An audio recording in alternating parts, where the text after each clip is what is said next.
हर एक आत्मा के पास शक्ति की नॉलेज है। सहन शक्ति, समाने की शक्ति, परखने की शक्ति, निर्णय लेने की शक्ति, जो बातें सही नहीं है उनका सामना करने की शक्ति, दूसरों को दुआएं देकर शुभकामना से सहयोग देने की शक्ति, किसी भी बात में हमेशा तुरंत ऐसे समेट लेने की शक्ति। तो ये सारी शक्तियों की नॉलेज वर्णन कर सकते हैं, धारणा भी करते हैं, इसलिए अपनी प्राप्ति का अनुभव भी बहुत अच्छा हम सुना सकते हैं।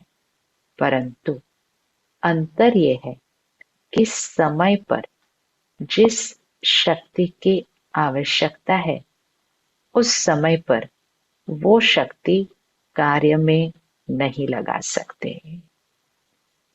जिस समय शक्ति की आवश्यकता है उस समय पर वो शक्ति कार्य में नहीं लगा सकते।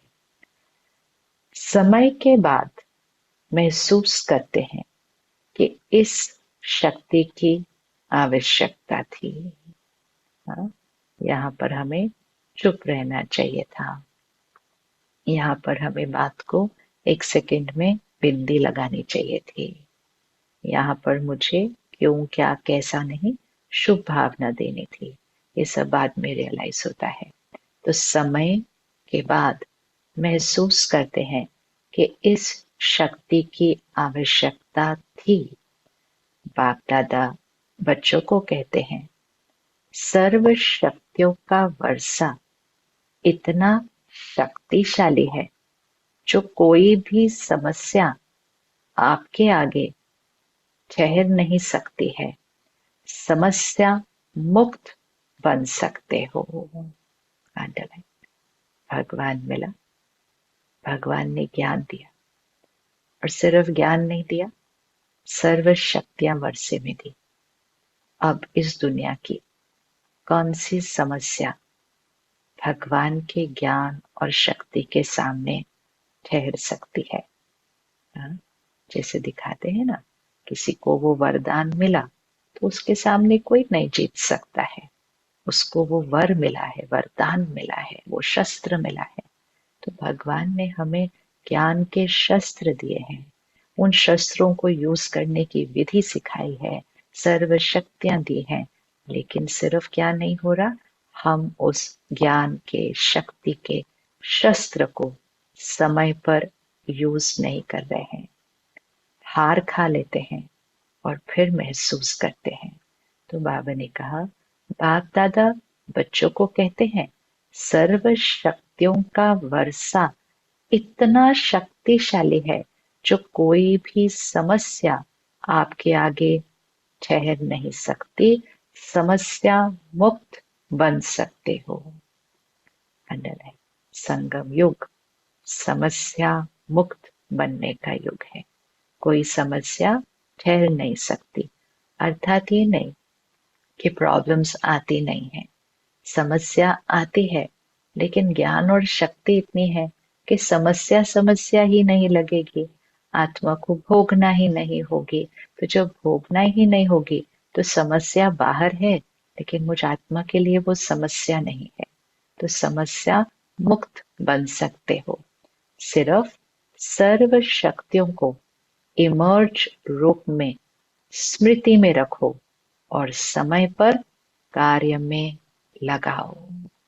सर्व शक्तियों को इमर्ज रूप में स्मृति में रखो और समय पर कार्य में लगाओ। इसके लिए अपने बुद्धि की लाइन क्लियर रखो। अंडरलाइन, बुद्धि की लाइन क्लियर रखो। जितना बुद्धि की लाइन क्लियर और क्लीन होगी, उतना निर्णय शक्ति तीव्र होने के कारण जिस समय जो शक्ति की आवश्यकता है वो कार्य में लगा सकेंगे। क्योंकि समय के प्रमाण बाप दादा हर एक बच्चे को विघ्न मुक्त, समस्या मुक्त, मेहनत के पुरुषार्थ मुक्त देखना चाहते हैं।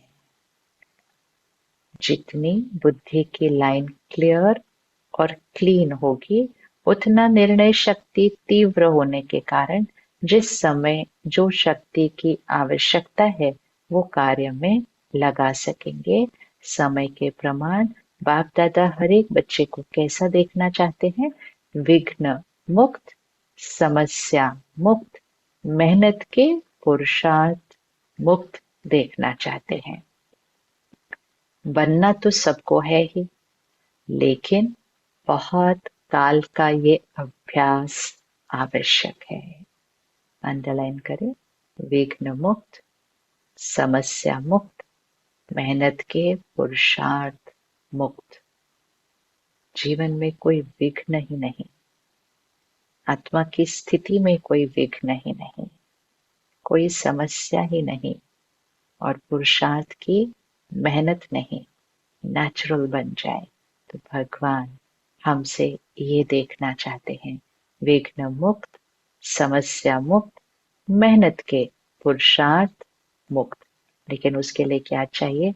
बुद्धि की लाइन क्लियर और क्लीन होगी तो उतना निर्णय शक्ति तीव्र होने के कारण जिस समय जो शक्ति की आवश्यकता है वो कार्य में लगा सकेंगे। बनना तो सबको है ही, लेकिन बहुत काल का ये अभ्यास आवश्यक है।